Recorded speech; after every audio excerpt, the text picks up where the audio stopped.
recording started. So that's all set. And I really like the way that Chief Mantello did it last time, where instead of calling out all 27 towns and getting mostly no responses, he called out people by name and had them identify where they were from, which I thought was clever and much more efficient. So that's how I'm going to try doing it this time around. We'll start with the folks in the room and then move on to people online. So starting with my right, Eric. Eric Oliver, VDH. All right. Jack Perry, Shrewsbury. Bob Kilpack, Brandon. Todd Schlachter, Rutland County Fire Mutual Aid. Wow. Bill Jones, Vermont Emergency Management. Mike Wetmore, Hubbardton. Bill Lovett, Rome. All right, perfect. And then online folks, let's start with Bob Molino. Bob Morlino, EMD Paulet, Town of Paulet, and the LEPC chair. All right, thank you. And Jan? Gazarakis, Chittenden EMD. Thank you. Lori? Lori Zeef, Director of the Crisis Team for Rutland Mental Health. Thank you. Paul? Paul Donaldson from the Town of Poultney. Thank you, Paul. And I think this is the first time you've been in a meeting since I've started hosting these, so welcome. Thank you so much. I can't do this for you, Maggie. Yeah, thank you. I appreciate that. And then last but not least, Joel. Hi, Joel Roberts, Town of Poultney. EMD alternate or proxy. I don't know, whatever the more appropriate term is. All right, and we're having someone joining us by phone as well, so. And it's Jim. All right. Hi, Maggie. Sorry about that. Hey, no worries. You joined us just in time for the roll call. So do you mind just stating your name and which town you're representing tonight? Jim Bagnall, Wallingford. All right, perfect. And I've already done the count and we do have a quorum. So Perfect. we can make decisions if need be. Okay, we'll move on to the minutes of our last meeting, which was held on March 18th.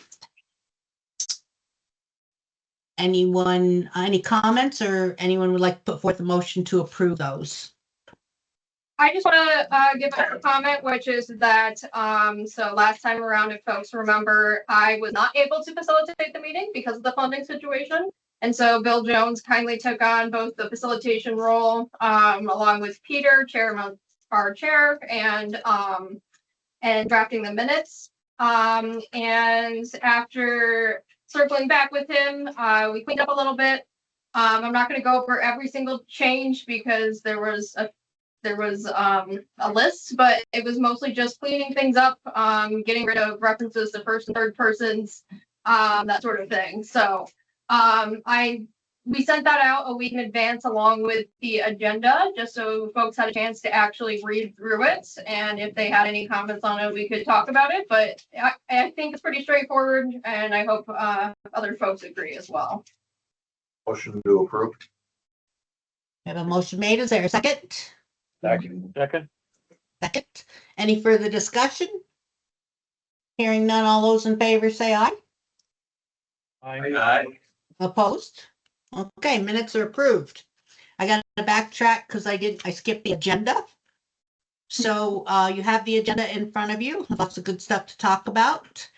Are there any additions to the agenda that anyone would like to make? Hearing none, I'll entertain a motion to approve the agenda as presented. Motion to approve. Second.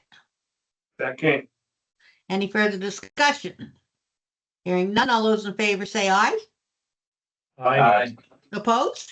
All right, agenda is approved. So we've now moved to the section for open to the public. Are there any public members there, Maggie? No one outside of the usual Regular. folks. Okay. All right, time for our committee representative reports. And always the first one is Bob Morlino for the statewide LEPC. Hey, statewide LEPC, we had a meeting on April 21st. We had about 74 attendees. We're still getting pretty good attendance at these meetings. As you all know, two of the primary responsibilities of the LEPC is training and exercising for emergencies. And we utilize, for the most part anyway, we utilize the hazardous materials response team as the training avenue, since they're the ones that handle chemical emergencies. So since our last meeting here, since the last REMC meeting, we trained about 194 firefighters. Burlington Fire Department, we went through all three shifts and did hazmat refresher there. Brattleboro Fire Department, Stratton Fire Department. Actually, that training was at Stratton Fire Department, but it was for about 3 or 4 other fire departments. Training, lithium ion training for the Arlington Fire Department, Wells River Fire Department, Beecher Falls, and Newport City. We also did training for some companies. We did training with the Mac Molding in Arlington. Some training with Vermont Rail System. We did some gas meter training for them. In fact, that was just last Thursday. And also Beta Technologies, the electric airplane company up in South Burlington. They utilize lithium ion batteries, and we did some training and exercises with them. We also did exercises this past weekend with 3 fire departments, Orleans, Newport, and Lyndonville, and this was the placement of river boom. So we had 3 boats, and the hazardous material response team has, I think it's 1,000 feet of river boom. So we pull that off the trailer, and 3 boats just practiced laying down river boom for hydrocarbon spills on the water. We also trained with the DMV police and the Department of Health. This was radiological training. So we had stations set up. This was this past weekend. We had various stations set up where we would find hidden radiological sources around. So that is what's going on there. We usually give you, we also usually talk about any hazmat calls that are out of the ordinary ones. The only one really since our last meeting that I would call out of the ordinary is a radiological search, I would call it. We usually get one of these a year. This was in Rutland, in North Clarendon at a transfer station. This is not atypical. The transfer station, when they fill the trucks up with trash, it usually heads out of state. And evidently, most of it goes over to a bigger transfer station in New York. That particular transfer station has radiological, or I should say radiation detectors. So truck 18-wheeler pulls in, goes past this radiation detector, sets off the alarm, and they got turned around and sent back to Vermont. And we meaning the hazmat team and the Vermont Department of Health will now go back. We go back and inspect that trash-laden truck looking for the radiation source. And it's usually, it's pretty messy work. It's usually medical waste. People get radioisotopes for various cancer type treatments or imaging, and they're supposed to, any fluids that come out, they're supposed to bag them and keep them for in a plastic bag for 90 days, 80 days is the actual amount, but 3 months before they throw it in the trash. And sometimes people don't pay attention to it, and it has a radiological emission there. Not dangerous for anyone, but nonetheless, it's not supposed to be there. So that was the only unusual one. One more thing to report, for new training that's going to become available. Two hazmat technicians, myself and Harry Fell, if you know Harry Fell, along with 7 or 8 Vermont State Police Bomb Squad members, have been trained by the Office for Bombing Prevention, Office of Bombing Prevention, or Office for Bombing Prevention, as part of the Cybersecurity Infrastructure Security Agency. They trained us to give training to first responders, primarily fire, but could be any first responders, as well as institutions, schools, or whatever.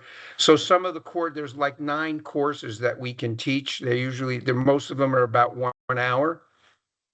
So just to give you an example, bomb threats, we have a class on gaining insight and how to plan for and assess and respond to bomb threats. Suspicious activity and items, recognizing unusual behaviors and suspicious items typically associated with IED threats. There's a couple of classes on IED awareness. So explore general IED and bombing prevention. So what do these IEDs, what would it look like if somebody were making IEDs? What kind of chemicals would they have in their possession? So that kind of thing. What kind of protective measures you can take is another class, and another class on planning and preparedness, leveraging the IED risk landscape and help build an IED security and resilience type stuff. So anyway, these courses will be available starting very soon. And you'll see more about them. Thank you, Bob. Are you going to progress to being a bomb technician also? No, not in my future. Very interesting. Thank you. Any questions for Bob? I have one. The training courses that you mentioned, Bob, are those going to be available through the Vermont Learning Management System, like other emergency management courses, or through a different medium? No, they're all in-person training. None of these are online. So, Okay, but do you sign up for them through the learning management system, or how does that work? No, there is, at least not the Vermont Learning Management System. There is the Office of Bombing Prevention Learning Management System. So it would be done, the registration, and when we announce these courses, all that information will be available. But you would sign up or register with the federal government, with the Office for Bombing Prevention. So it doesn't go through the state. Okay, great. Thank you for clarifying that. Just wanted to cover that base in case anyone was interested in signing up, so they knew where to go. Yeah, good question. Thanks. Okay, thank you, Bob. Next is our threat hazard identification and assessment preparedness report. Peter's not able to join us tonight. Do you have anything, Maggie, to report, or Bill? No, the fire happens once a year, typically in the fall, so we're not in the time frame for it. But I thought it would be good to have me at least read and remind folks what the THIRA SPR is, because I'm going to be honest, I don't remember what it is half the time. So maybe having that periodic reminder for when it's not the time of year for that event would be helpful. So the THIRA SPR compiles information annually on current capabilities and gaps in the region's response to threats and hazards. And in the latest round of the THIRA SPR, there were 4 high priority core capabilities identified. And those included physical protective measures, supply chain integrity, security, fatality management services, that's 5, not 4. And critical transportation, specifically for debris clearing. So the core capabilities come from the National Incident Management System framework, the FEMA framework, of having those core capabilities focused on the different phases of emergency management, so preparedness and planning, response, mitigation, that sort of thing. And that's actually a great segue into our next report, which is, unfortunately Judy's not here tonight, which is unfortunate because it would have been her time to shine because we just had the integrated planning and preparedness workshop. But that workshop takes those core capabilities that I just mentioned and essentially brings together all sorts of partners to talk through how to better bolster different ways of closing those gaps. So whether that's planning, equipment, exercises, that sort of thing. But Bill Jones was there. He can probably give a more detailed report than I can. So I'll pass the torch to you, Bill. Yeah, no, you're right, Maggie. That did take place on June 3rd, and Judy was in attendance. And it was well attended. And then we broke it out into 5 different rooms within a team platform and hit those capabilities that Maggie was talking about: planning, equipment, training, exercise, and of course, organizational change. And like I said, it was very well attended. There was a lot of information that was shared and understanding. One of the big things was the debris cleaning and what that looks like, you know, and how can we prepare for that moving forward, and how many feet away from the street before somebody else picks it up, and blah, blah, blah, blah. So it was actually a very good day and attended well. So thank you. Even if the internet crashed out towards the end. It was crazy. All the rooms went quiet. It was a test. Okay, thank you. Next is our REMC organizational tasks, and the first item is the Public Works Mutual Aid Agreement. I think, Maggie, you're going to address that. Yes, I'll take over the next few items. So the annual renewal in the Public Works Mutual Aid Agreement, we are so very close to wrapping this up. I am waiting on one more town to get me their paperwork. So as soon as that's complete, we will be sending out the finalized agreement. It is no different than it was last year. While we do have the biennial review due this year, I don't have funding.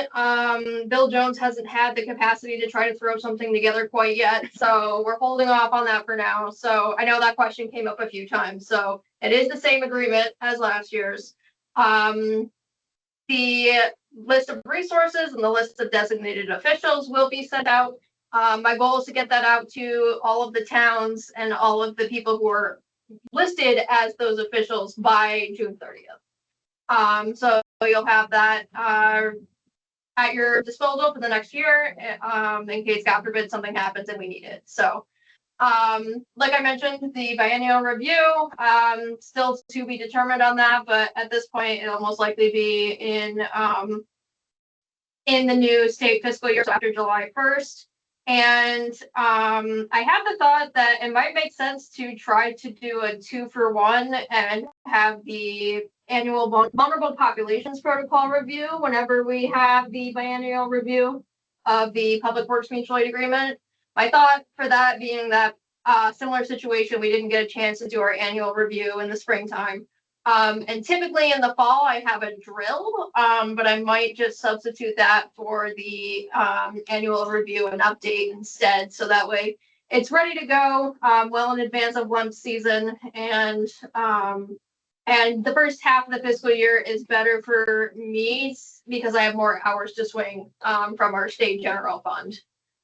So that was just something I wanted to flag for folks that hopefully before the end of this calendar year, we'll be able to get both of those things done. In terms of specific details, we don't have them quite yet, but as soon as we have dates on the calendar, we'll certainly let the committee know.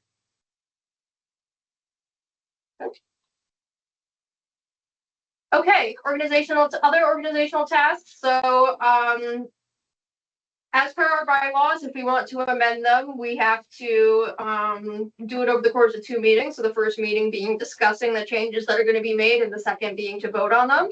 So it's been a few years since we've had an amendment, and I think it was a pretty small one that just extended the LEPC rep's term from 1 year to 3 years. This one would be a little bit more substantial, but in practice, it wouldn't change too much. So, the change, currently we operate by the federal fiscal year per our bylaws. So from October 1st to September 30th. And the idea is that if we can shift to the state fiscal year, July 1st to June 30th, then that would have multiple benefits for our municipalities. So the thought being that typically in the fall, we had that round of voting membership renewal forms. And that's usually happened in November in time for our first meeting, our first quarterly meeting in December. It came to my attention that it would probably be easier for folks if we aligned it with the time of year where we do all of the other appointments for all the other committees and the update of the local emergency management plan. So thinking of streamlining things and reducing administrative burdens on both ends, quite frankly. I don't have to spend time chasing down people for forms, and you folks don't have to take up valuable time when you're starting to compile your budgets and getting caught up in maybe the holidays coming up and that sort of thing. So the thought being that the voting membership renewal forms would now only be used in the event of turnover throughout the fiscal year. So the local emergency management plan, which towns should have submitted recently, now has you list on the cover page who is part of the regional emergency management committee. So my thought is, let's make things simpler. Let's just have that be our primary mechanism. And that would make things easier in terms of, I would get different names on the cover of the LEMP versus the names I got on the voting membership form. So it's like, okay, so who is really part of the membership here? So if we just have one channel, then there's no questions. It's something that, again, consolidating and streamlining with something towns are doing on a yearly basis anyway with their local emergency management plan update. So this would shift the voting membership renewal period from the fall, from October, November, which has been the traditional time frame over the past several years, to the March, June time frame when the local emergency management plan is being updated. The other thing to note is that proxies would, in the past on the voting membership form, I would have people fill out their names and say they designate proxies.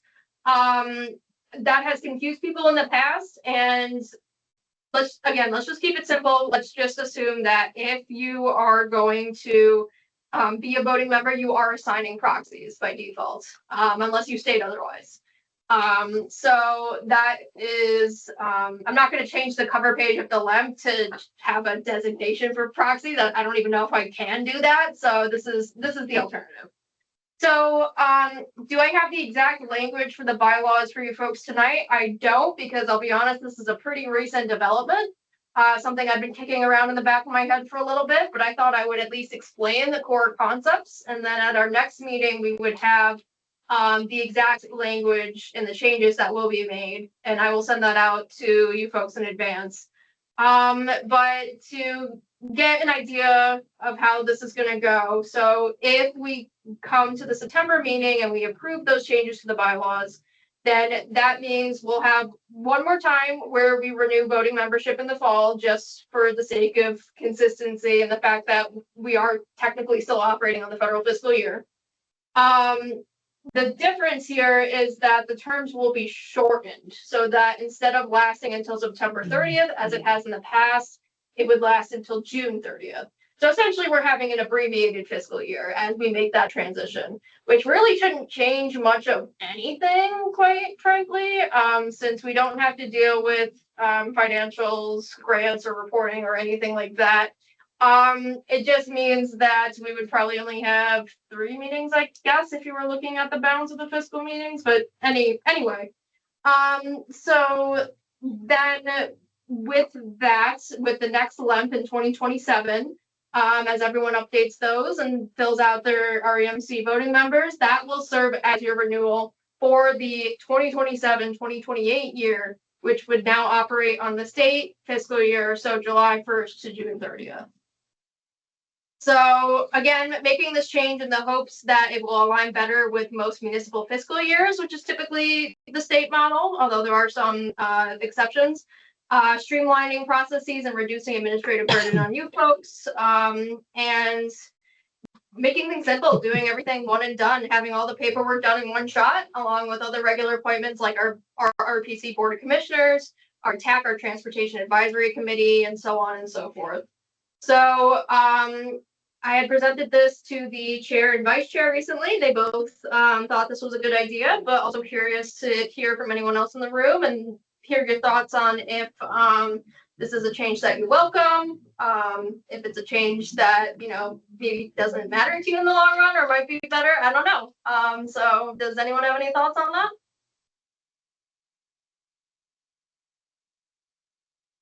My standpoint is certainly make it easier because they go to the alderman once. And I can line all these things up. Yeah, no, it's especially for Rutland City, right? Because the Board of Aldermen has more formality. I mean, not that the other select boards don't have formality, but like there's more to it compared to some of our other municipalities. So, but yeah, I mean, other folks, any thoughts? Thumbs up from Mike. All right, we know Hubbardton's cool with it. If you don't have any comments, that's great. That means that you know, there's not a lot of controversy over making this potential change. And I think it's something that will benefit the organization in the long run. So, oh, Bob Merlino gave it a thumbs up. Awesome. All right. If anyone else wants to give a thumbs up because you don't want to say anything, feel free. Yeah, so these slides, as I have in the past, will be sent out so you can review this information at any time. And if you have questions about what that's going to look like, you can always reach out. But at our next REMC meeting, I will have the specific language modifications to the bylaws to share with you folks, and that's what we'll be voting on.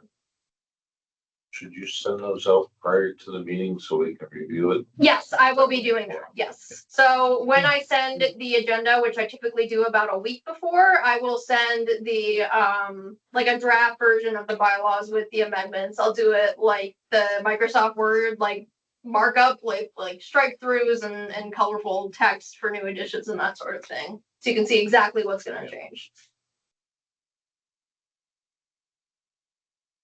All right. Awesome. And I guess we'll just keep rolling since I'm doing most of these announcements. So REMC co-ed update. So we do have at least one or two new folks in the room. So I will take a moment to explain.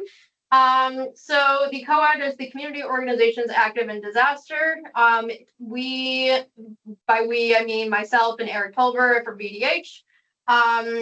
Essentially got this off the ground after seeing that we didn't have a long-term recovery group in the Rutland region after the flooding in 23. So it's meant to be a coalition of different organizations, members of the public, state agencies, faith-based organizations, and so on, to help with both unmet needs following a disaster, as well as blue sky planning, preparedness, and community resiliency. So over the past, gosh, I guess it's been at least a year at this point since we've started doing these discussions. Wow, time flies. So the sub-regional facilitated discussion, so we essentially split the region into different smaller regions based on towns that have good working relationships with each other.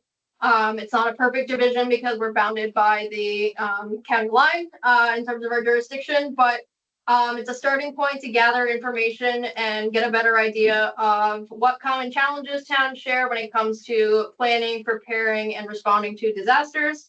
And we just had our fourth held in Poultney on May 6th. This was the so-called Southwest subregion. So we had the town of Poultney in attendance, we had the town of Wells, town of Ira, and Middletown Springs. And that one went really well. I'll share some of those key trends in a bit here. But the other thing I want to touch on is that typically by the next REMC meeting, I have an after action report ready. I was not able to do that this time because, among other things, end of the state fiscal year, and I have to balance things like hours and drawing down grants. So I was not able to make that happen. That being said, we do have the information like there. We have it compiled, we have it analyzed. It's just a matter of getting it on paper. So the thought being that as soon as we get to July 1st, I'll have a new batch of state hours to work with, and I'll be able to we'll be able to get that after action report assembled and get it sent out. And my goal is to do that before the end of July. And why am I doing it before the end of July? Well, beyond the fact that it's already late, but our next facilitated discussion is coming up pretty fast. So the next one being the southern subregion in Paulet. So that is the towns of Paulet and Danby and Mount Tabor. It's a smaller group compared to most of the other ones that we've had. And we already have confirmed participants from all 3 towns, actually. So that's great. And we'll keep on the trend of looking at different challenges that towns have with capacity, with formalizing agreements and that sort of thing. So I guess that would be a good transition to the next slide here. And oh, look, there's a photo from the event. That's the first time we've had something like that. So you can see everyone who participated and facilitators. That's us at the Pulteney Firehouse. Yeah, I am sad the RRPC newsletter is out of service at the moment because this would have been a great addition to that. But I thought in lieu of that, I could show everyone, yeah, we're doing these, we're making them happen, and we're getting folks energized about it. I know that Pulteney in particular walked away with a lot of wish list to do items. So, yeah. And so, since this is a joint effort, and for the sake of me not talking the whole time, Eric, can I have you take on? I can't. So originally I was not going to be here, but we have, I don't know, are we gonna talk about the other news tonight or?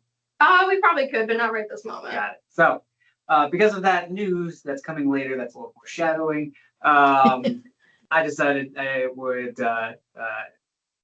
not go to my other commitment and come here tonight. So I don't know what she wrote, so I'm gonna read it real quick just to see what I'm saying. I did kind of spring this on you, yeah. It's okay.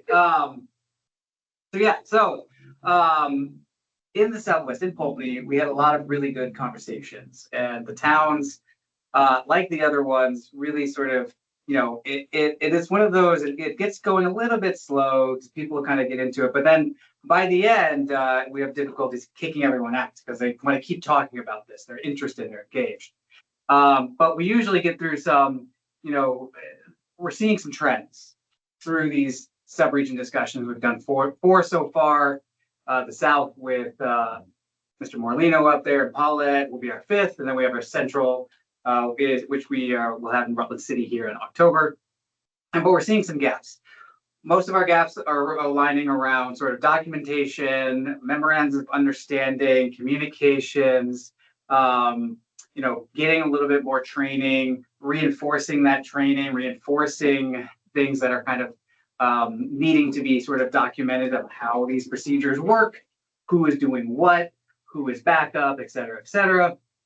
And then sort of formalizing and figuring out better ways to communicate with vulnerable populations or people with access and functional needs, being able to kind of figure out how that will work within towns, stuff like that. So we're also seeing the same challenges across towns usually, and these are not going to be that surprising to everyone here, but we're seeing some capacity and bench depth issues. Obviously, EMDs, as you all are well aware, are volunteers, or they're fire chiefs, or they're something like that. And our towns are not massive metropolitan areas. They only have a limited number of people. And so we're seeing some of that stuff. Volunteer recruitment, obviously, is Vermont. Vermont runs on volunteers. It's getting more difficult to get those volunteers. I do remember one thing that kind of came up was there are some towns that are not having issues at all recruiting some of their younger, residents. So like Middletown Springs, for instance, has a couple of programs that are actually very engaged by their younger residents. But then I think it was Wells, was talking about having issues with having their younger residents sort of step up into volunteer roles. So if we can be able to learn what's working well in Middletown Springs, that is something that is applicable to all towns in all subregions. So that would be something we can sort of talk about. And then still staging of resources, not only resources that towns have, just will always have, but also sort of figuring out where to stage resources that we would maybe bring in. So during a disaster, in response efforts, what will VEM, what will the National Guard, what will VDH, where do we put this stuff? You know, and sort of designating areas for that. And then, we really learned, we learned this before the subregion, but we kind of went deeper into it. So Middletown Springs is actually starting their own sort of community action response network. Yes. So they're starting their own small scale neighborhood by neighborhood emergency preparedness and response sort of group. And they actually have an event happening on July 18th, I believe. You know, sort of talking about this. They're gonna have their fire department there. Actually, the Medical Reserve Corps is going to be there, probably me. We'll go down there and do some stuff. And so looking at sort of what Middletown Springs is doing, how are they generating this enthusiasm? How are they generating all of this and being able to sort of look at that as a sub-region and across the region, sort of doing that stuff. They actually have one really interesting program because communications is a big problem. Not every town has a ham operator or know who their ham operator is. Maybe they don't have a ham radio system. So Middletown Springs is actually looking at piloting something called a mesh-tastic network, which is a decentralized node system of communication by text. And it can be put onto a phone or something like really low powered. So it can be easily powered by some small, you know, solar panel or battery backup. And then that can actually facilitate communications when there is no, you know, other communications available. So they're testing that out down there, and we're pretty interested in seeing how that works out. So those are some of the cool things and some of the interesting gaps and stuff that we did see from Southwest, but are really something we've been seeing for all of the other subregions, and we anticipate seeing in the next two. And just to dovetail that, I will say that this group actually surprised the facilitators in some respects, because these are towns that, for the most part, haven't seen too significant damages from flooding in recent years, or even from Irene in some cases. So, going into it, I think there was this perception of like, oh, it's not like these. Like, we're not sure these folks are going to be very well practiced, that they're going to know what to do. And certainly that was the case in some groups. But I know that the Wells group really took us by surprise with like how ingrained their knowledge is for procedures. I don't know, Jan can probably speak to that better than I can because I'm blanking on the details. But No, they did a great job. They really had anticipated things I had not expected them to have planned for. So there's always, we originally went with the model of identifying community champions, and this one was a tough one to find because we originally envisioned Herb Childress, who was the select board chair / EMD in Middletown Springs, as being that champion, but then he left. So it was like, okay, so who is it now? But I think it goes to show that they can be found anywhere, and maybe they just don't get the chance to come out of the woodwork.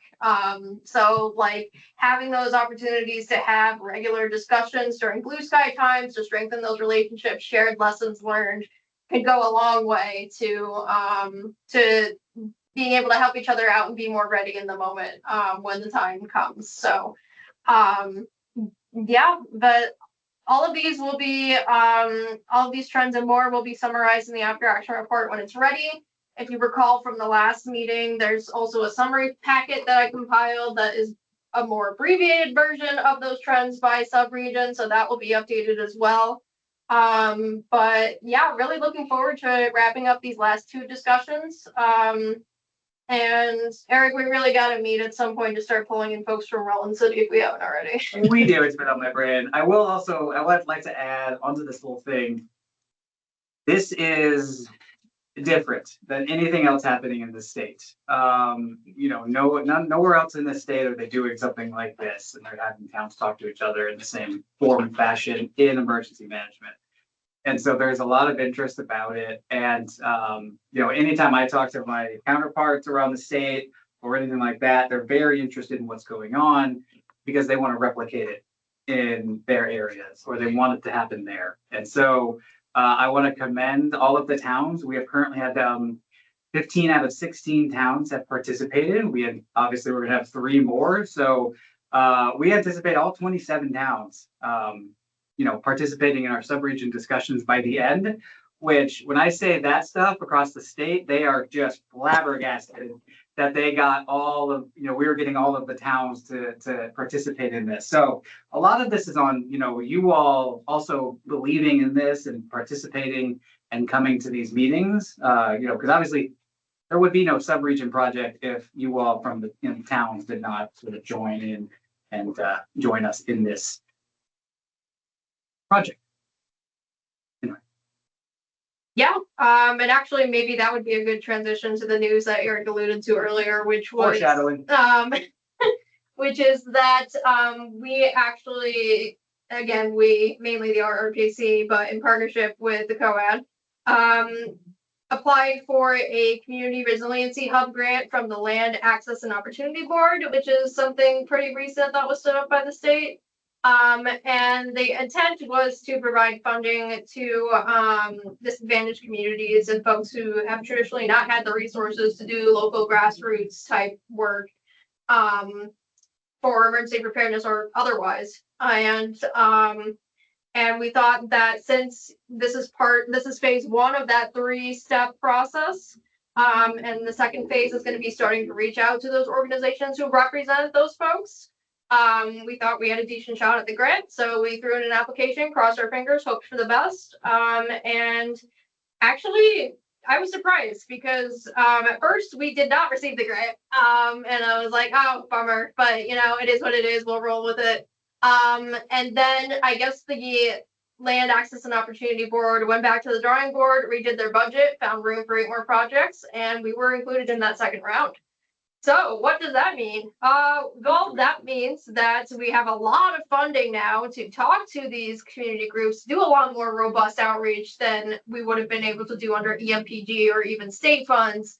And we can even provide a stipend for volunteers who are helping us throughout this process. So that's really great news for us. It's something that I'm hopeful that over the course of the next year or so, we'll start to see all of these efforts coming to fruition in terms of having not just these exercises for the sake of having exercises, but to conduct that outreach, to start building those more formal networks, and to get everyone together to think about how we can help each other be stronger in our communities. So so that's exciting. It's $50,000 of an award, and it's going to do a lot of great things. And so Eric and our little advisory group here for the REMC COAD will keep meeting on a regular basis to continue with strategic planning and get to that long-term vision of having the subregions operate in their own capacity.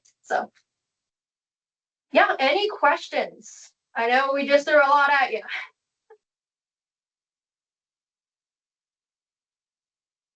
I do want to add, also, I'm adding a lot tonight, is that we really want to also hear from the towns, right? This project is very important to us, but it's also very important to the towns. And we want town input on all of our steps. I know we've been adding, a representative from each sub-region into the planning discussions, but as we move forward, we're looking at, what is going on across the region. And so we want to be able to hear from more towns. So if you're interested, just let Maggie or Bill know. Or you. Or me, but you most likely have those two's emails. All right.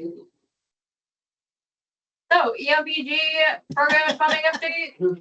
I don't know that I have too much to share on this front, other than we actually did submit some supplemental materials now that the whole question about what exactly do sub-applicants need to provide is more or less answered, and now I think the ball is just in FEMA's court to follow through. And as time goes on, my confidence grows less and less in actually seeing this funding, especially because it does operate on the federal fiscal year, and we're in June now, so. But yeah, I don't know, Bill Jones, do you have any additional news or anything to add? Pretty, right, other than Director Foran met with all the RPC directors to go over that language to make sure it met the criteria. And I mentioned to Maggie earlier, the 2027 fiscal year is moving forward. So we did get some information from FEMA saying here, and the language kind of stayed the same. They're just reviewing it now to make sure. And hopefully, you know, as time progresses, it doesn't change midstream. So, and I believe, if I'm not mistaken, they were going through an appointment for a new FEMA administrator just recently. Another new one, okay. So just to throw a hypothetical out there, Bill, let's say that EMPG 26, yes, 26? Correct. Never comes through, but we do get EMPG 27. Is VEM still got enough gas to keep things moving? Yes. Okay. Yep.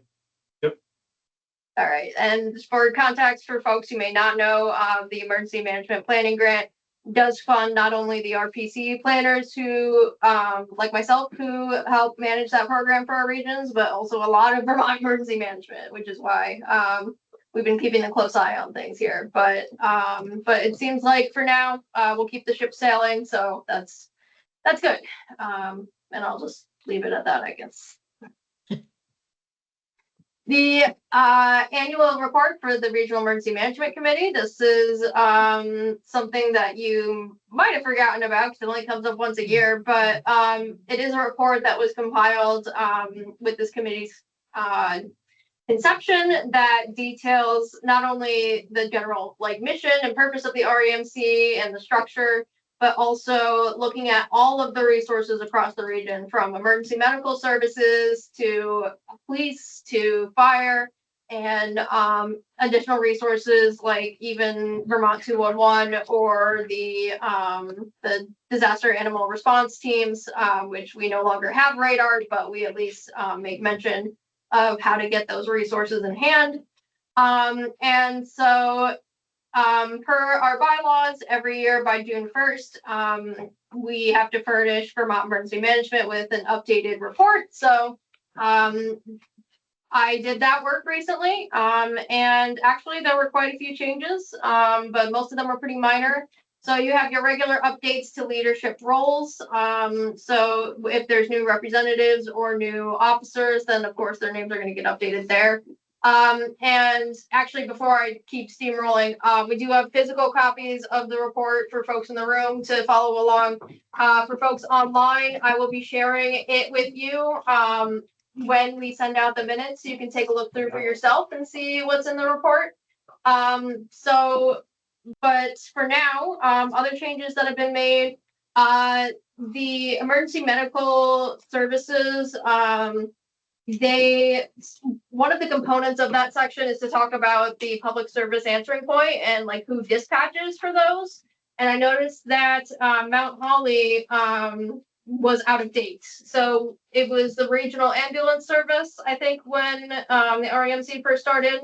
But in recent years, they have phased out and they now rely primarily on the Ludlow ambulance service.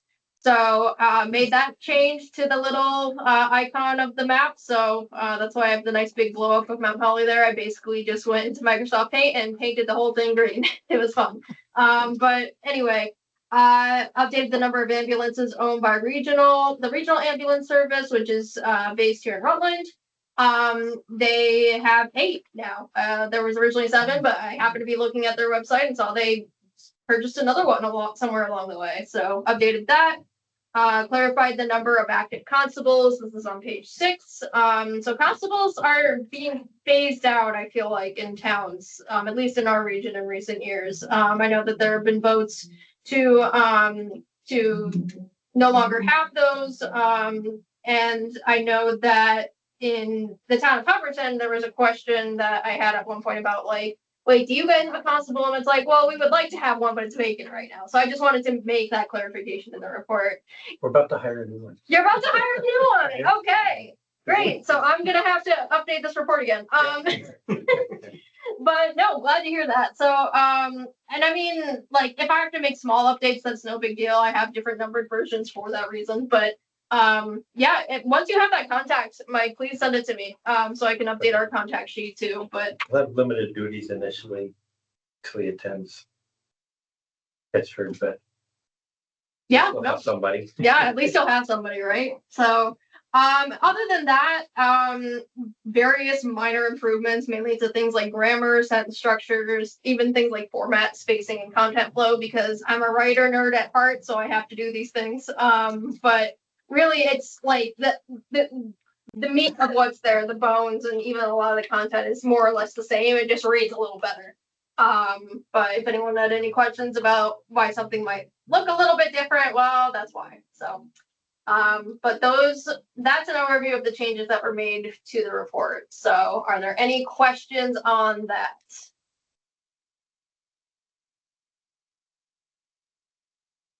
All right, hearing none, we'll keep moving along. So the annual Vermont Emergency Management Preparedness Conference is right around the corner. So this year it is scheduled for September 23rd to the 24th. And Bill, is the time going to be the same in terms of like 9 a.m. to 4:15? Okay, good. So it's over the 2 days. And it's going to be this time at the Burke Mountain Ski Resort in East Burke, Vermont. Nice photo of it here in the save the date notice. The registration is open and will be open for quite a while, actually, I think until early September. So plenty of time to get in there, although I think last year we had so many RSVPs that we had to close it towards the end, right? So might want to do that sooner rather than later if you're interested in attending. There is the option to reserve a room, as there has been in the past. And I will update these slides because Bill Jones helpfully informed me that, like in previous years, we will have a room that an REMC member can have free of charge. Just stay overnight if they would like. But otherwise, you can enter a code and lock in the special conference rate at the hotel.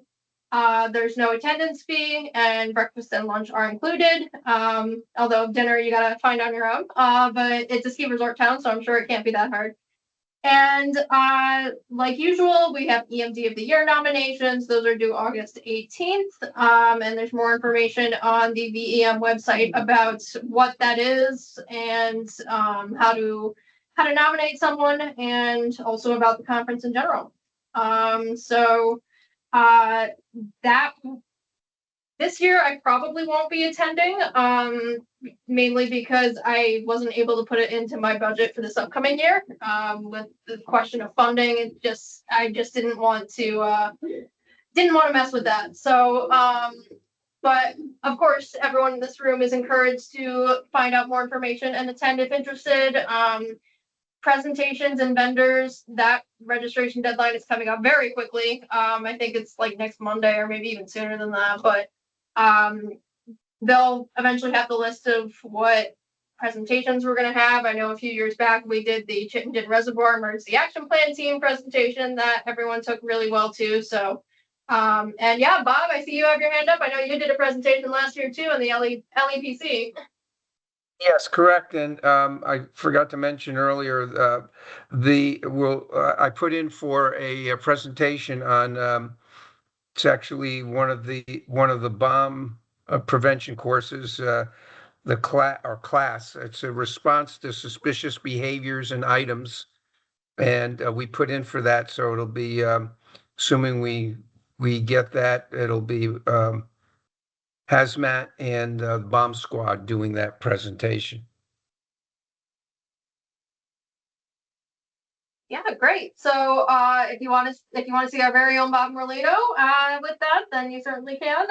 But last year I remember there being plenty of great topics. And I actually had to leave early, and I wish I didn't have to because I was just really engaged last year. So hopefully that'll be the case again this year. And Bill Jones, can you remind me of the deadline for the REMC room? Yep, we have until, probably like right after Labor Day, Okay, yeah. that week of Labor Day, So first week in September. yeah, so you have a couple of months to think about if you want to take us up on that offer or not. Traditionally, we haven't had too many people do it, but it's there. So if you know you want to go, Burke is not around the corner for us, then certainly consider it. And just let Bill Jones know.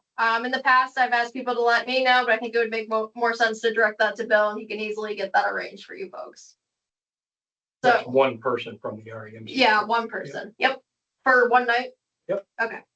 So if somebody reaches out to you, Jan, just let me know. And I'll get it up to Hillary as soon as possible. Oh, wait a minute, I'm on the planning team, so I guess I don't have to go too far with it. All right, awesome. And last but not least, the local liaison procedure. Remember what that is? It's been a bit. So, well, we've been fortunate enough to not have too much significant damage in the past few years. So, I was thinking about this myself. I was like, we're getting a little rusty maybe. And actually I have a lot of newer staff in the RRPC that I assign secondary outreach to in the case I'm overwhelmed like I was in 23. And I would love to give them the opportunity to take the wheel and conduct some of these phone calls. So when I was talking with Bill Jones, he told me that Vermont Emergency Management intends to conduct a drill, probably within the next few months. I can't give you an exact timing, even if I did know it, I don't, but, I think keeping that element of surprise to an extent, is what helps make it a little more authentic. So just a few general reminders there. The local liaisons, that is when we've had a major disaster come in and Vermont Emergency Management activates folks from the RPCs to reach out to towns and get damage reports and get an understanding of what the situation is on the ground. And whether, the initial steps of finding out, do we have enough damage to potentially have a federally declared disaster or not, that sort of thing. So usually there's an email blast that goes out. I wait for responses to the report questions from there. And then if I don't receive it by a deadline, we start making phone calls and we keep going down the list of contacts for towns until we successfully reach someone. So I am always the lead for that when I am here, but others may reach out in a real event. So if I happen to be away on vacation or whatever the case may be, and we have a local liaison activation, then Devin Neary, our executive director, is second in line to lead that. And if for whatever reason we're both out of office or unavailable, then Stephanie Burke, my predecessor for emergency management, will be the one conducting it. But also just that reminder that we do have newer staff who are assigned to towns in the case of, okay, you have 6 hours to get me reports. I'm not gonna be able to do that all myself. So I pull on other RPC staff. And pretty much everyone on that list is newer at this point. So I'd like to, like I mentioned, have them conduct the phone calls. And I have given them scripts to essentially state that that's what they're doing, the local liaison. So hopefully we don't confuse folks if you get a call from someone who isn't me and wondering why they're asking about damages and highways or whatever.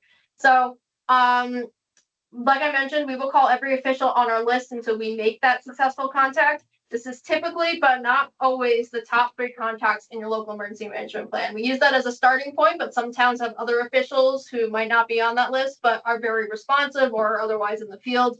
So it varies from town to town. If you're interested in seeing who's on your list, reach out to me. I'd be happy to share that with you. And we can make modifications if we need to, but the top 3 contacts on the lump are a pretty good starting point in terms of who would have that information. And this is the meeting where I'll be sending you guys a lot of materials. I will send the local liaison retraining slides. If you recall that retraining session I did last year after they made all those changes to the reports. Good opportunity to refresh your memory on what the procedure is, what it entails, what it looks like, and what to expect. And normally maybe I'd try to have a separate training session, but again, lack of funding, and honestly, we're headed into summer. I don't know how many people would attend anyway. So I'll just give you the slides for you to review on your own time. If you have any questions, feel free to reach out to me. Feel free to reach out to Bill. But the expectation is that within the next month or two, we can see this happening and hopefully some towns will have me reaching out because I have my own assigned list, but you might be hearing from some of our newer planners, like Will Austin, who came to us from Killington. He's on the list of outreach now. So, yeah, look forward to that, and maybe let your officials know it's coming, so they're not completely caught off guard. But yeah, any questions there? All right, we've got a real quiet bunch tonight. We just want to go home. I feel you I guys. do have one thing. Oh, sure, Eric. This isn't about the local liaison, but we are talking about things that are coming. So I have been working for the last year. I don't know if anyone here remembers, we did a pilot emergency preparedness community needs assessment in Rutland and Addison in 2024. That was so successful that the state has asked for that to happen across the entire state. So the Department of Health has been working on this for the last year, and we want to be able to launch it in September, which is National Preparedness Month. So you might hear from me in that time to just send out a survey. It'll be 22 questions. We are incentivizing it. There will be a raffle. We will do some in-person stuff as well. So yeah, just putting it on your radar along with all the other radar things that you seem to be putting on. That will hopefully be coming in September. Yeah, that's great. I didn't realize actually that they wanted to make that a statewide thing. We, for some reason, they wanted to keep it internal with VDH for a while, but, that's how we're kind of doing it to get it going, at the state level. And, they did ask me to lead that. So, because we did it here before. So, look at us being leaders. We are. The community needs assessment with the RRDC. I mean, like the recovery office asked to speak with the RRDC at the Capitol per day recently. Yeah, they tried to. Yep. So they wanted to. So our names are getting out there. We'll never learn, will we? We're just too good for our own Yeah. riches. I don't know. I'm maybe add a few things there. So anyway, all right, that was all I had. All right, perfect. And before I turn it over to Jan to close the meeting, I just want to mention that our next meeting will be different than it usually is in terms of timing. So typically, according to our meeting time resolution, we have the third Wednesdays on September, March, and June, and the second Wednesday on December. Well, this upcoming Wednesday in September, I am juggling so many local hazard mitigation plans. I have to actually be out that night for a select board presentation. So originally thought about September 23rd, but that's when the conference is. So we're moving it to September 9th, and we will have the adequate notices as we get closer. But I just wanted to flag that for folks that it is a different time of the month. It's a little earlier than usual, so mark your calendars now. Of course, I will send out a save the date a month before, like I have in the past, but it is different. It is a different Wednesday than it typically is. All right. Jen, do you mind closing this out? Sure. Any other business to come before the group? Hearing none. Jan, real quick. Go ahead. Oh, no, just real quick. I noticed Josh is online, and Josh is a new EMD from West Haven. So EMC, I think. is he the emergency management coordinator? Yes, because Carrie Ellis Is is the- the EMD. Yeah. So it's good to see Josh here. Josh is one of those young fellows that we talked about. And also recently joining us from the big city of Brandon is retired Chief Kilpeck, who is the new Yeah. emergency management director in the town of Brandon. So thank you, Bob. That's great. You never learned, did you? Okay, I'll now entertain a motion to adjourn. So moved. Second? Second. Okay. Any further discussion? Hearing none. All those in favor say aye. And bye. Bye.